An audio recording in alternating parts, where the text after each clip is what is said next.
안녕하세요, 여러분. 오늘은 제가 젯소질을 좀 해보려고 합니다. 그동안 캔버스에다가 그냥 막 그렸는데 보여드리느라고. 근데 이렇게 젯소를 되게 많이 4리터짜리를 샀어요. 이제 큰 작업을 가끔 해야 돼서 이렇게 했는데, 이렇게 조그마한 오늘 캔버스를 준비했는데, 이런 걸 그릴 때는 이제 이렇게 큰 양이 필요가 없어서 이거를 이제 붓을 갖다 넣어서 바로 쓰는 것보다는 좀 덜어서 쓰는 게 같아서 처음에 이렇게 좀 젯소를 잘 저어줍니다.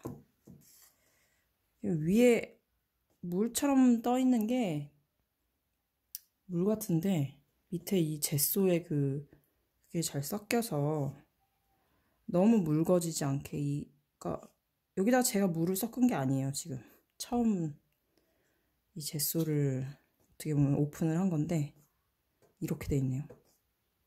그래서 처음에 이렇게 좀 잘 저같이 이렇게 큰 용량을 사실 분들도 당연히 이렇게 저으실 걸 믿고요. 조그마한 용량을 사실 때도 다 이렇게 조그마한 용량을 주로 많이 사서 쓰는데, 그럴 때도 이렇게 밑에랑 잘 섞일 수 있게 한번 해주세요. 생각보다 되게 묽죠?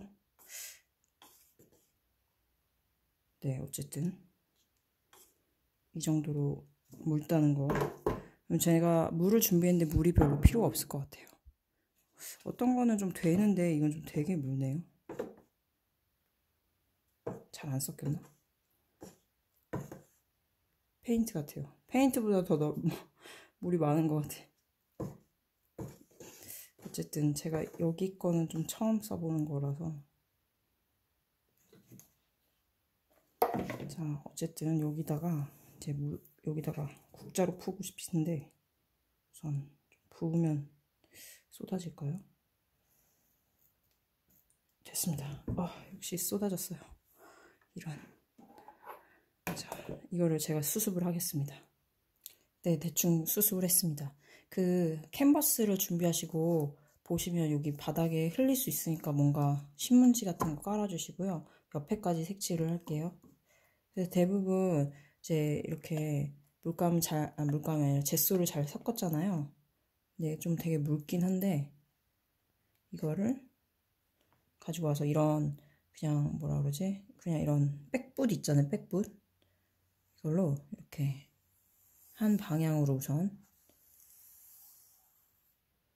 표면을 이렇게 메꿔준다고 생각하시고 이렇게 발라줘요.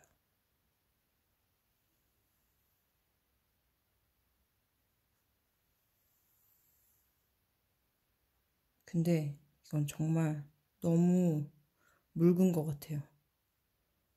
기존에 사용했을 때는 이거보다 좀 다른 회사 거는 좀 돼요. 그래가지고 여기다 물을 한 9대1 정도로 막 섞는데, 이건 여기 회사 거는 원터치 젯소라는 건데 정말 원터치네요. 물을 섞을 필요 없이. 그래서 이렇게 밑에를 깔아줬을 때는 이렇게 옆에까지 같이 이렇게 하면은 나중에 옆에도 그릴 수 있으니까 이렇게 할 수 있다는 겁니다. 그리고 제가 볼 때는 이거를 한두 시간 정도 있다가 한번 말려서 그 위에 한 번 더 올리면 더 표면이 매끄러워지거든요. 지금 이렇게 뚝뚝 떨어져요.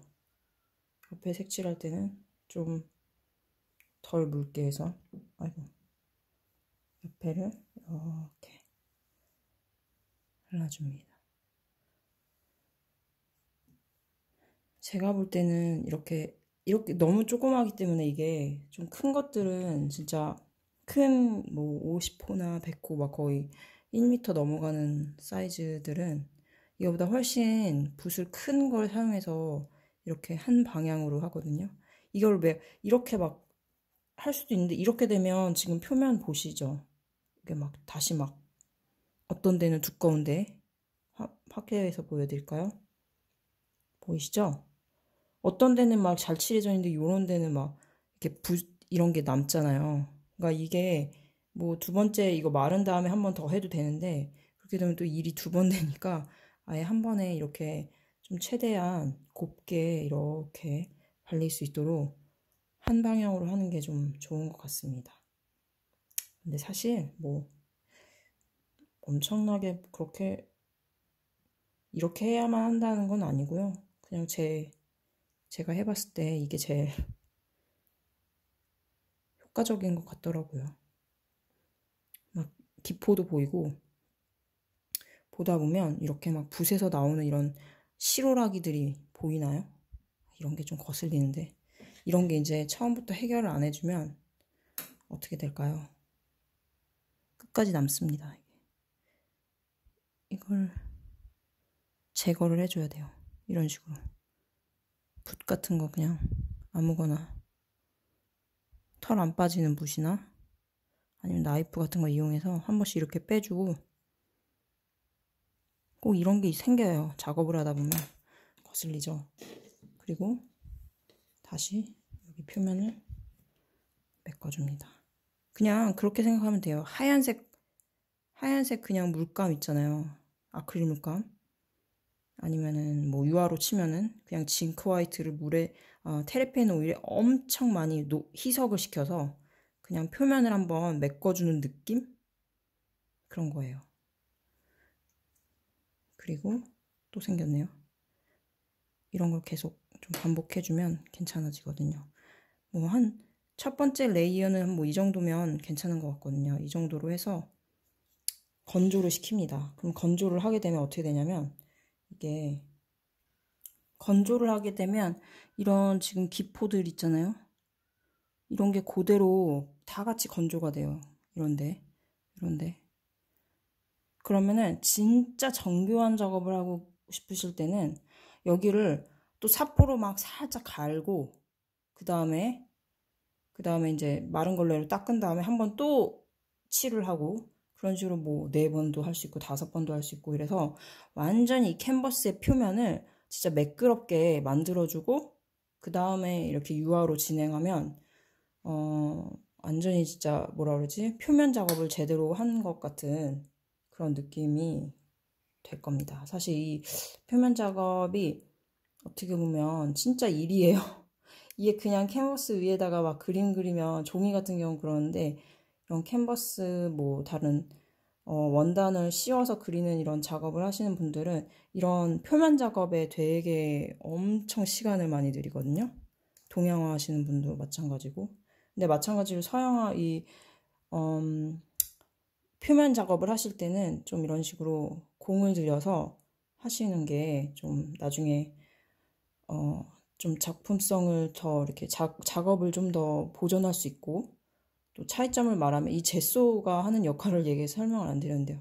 이게 우선 표면을 한번 딱 깔아주면 이 전체적인 그런 보시면 그 표면에 그 실오라기들이 안 보이잖아요. 그 면의 느낌? 그걸 한번 감싸주죠. 그래서 오일 물감이 좀 더 이렇게 잘 얹어질 수 있도록 그런 역할을 하는 것 같고요. 그리고 간혹 이 캔버스 천 위에 그냥 막 그리다 보면 얼룩이 져요. 그 기름 때문에. 예를 들면 이런 걸 보실 수 있어요. 지금 이거 제가 예전에 그린 작업인데요. 강의 때문에 그냥 막 마음이 급하니까 막 대충 막 그렸는데 여기 보시면 여기 막 린시드 오일 막 번지는 거 보이시나요? 여기 옐로우시한 이런 이 부분들이 그냥 오일이에요, 오일. 이게 유화의 물감에서 나오는 오일일 수도 있고 아니면 그냥 린시드 오일이 스미는 거죠, 이 천으로. 그래서 이렇게 보면 뭐 여기 옆에를 작업하면 뭐 가려져서 상관은 없어요. 근데 이게 약간 스미니까 그러니까 좀 얼룩을 좀 대체할 수 있도록 한번 이렇게 코팅을 해주는 거죠. 이게 지금 여기 그 캔버스 완전 그냥 생천 위에 유화를 그린 거거든요. 대부분 그렇게 그렸어요, 제가. 근데 이거를 좀 전처럼 그렇게 다 쫙 젯소칠을 한번 하고 이런 식으로 하고 들어가면 그림을 좀 이렇게 번지는 것도 막아주고 더 잘 점착이 되고 좀 더 보존하는 데 더 좋다. 그래서 여러 가지 이렇게 표면, 예를 들면 화장을 하면 얼굴에다가 선크림 바르고 뭐 파운데이션 바르고 뭐 비비크림 바르고 막 약간 그런 표면 작업을 하잖아요. 그러듯이 유화 작업도 약간 표면 작업을 그런 식으로 들어가면 더 낫다. 한 가지 그냥 약간 잔소리 같은 거고요. 그래서 이런 식으로 하고 다음 시간에도 표면을 한번 매끄럽게 하는 거를 좀 보여드릴게요. 그래서 좀 표면 작업에 대해서 이해하실 수 있도록 이제 그림 그리는 거 이외에 약간 이런 간단하게 보여드릴 수 있는 것들을 준비를 해보겠습니다. 그러면 이 영상이 좀 도움이 되셨으면 좋겠고요. 기타 뭐 약간 궁금한 사항들 있으면 여러분들 주저하지 마시고 질문을 간혹 잘 해주시는데 네, 그런 식으로 질문을 해주시면 되겠습니다. 좀 꼼꼼하게 제가 준비하는 데 도움이 될 것 같아요. 그래서 이렇게 네, 그러면은 다음 시간에 뵐게요. 좋은 하루 되세요. 안녕히 계세요.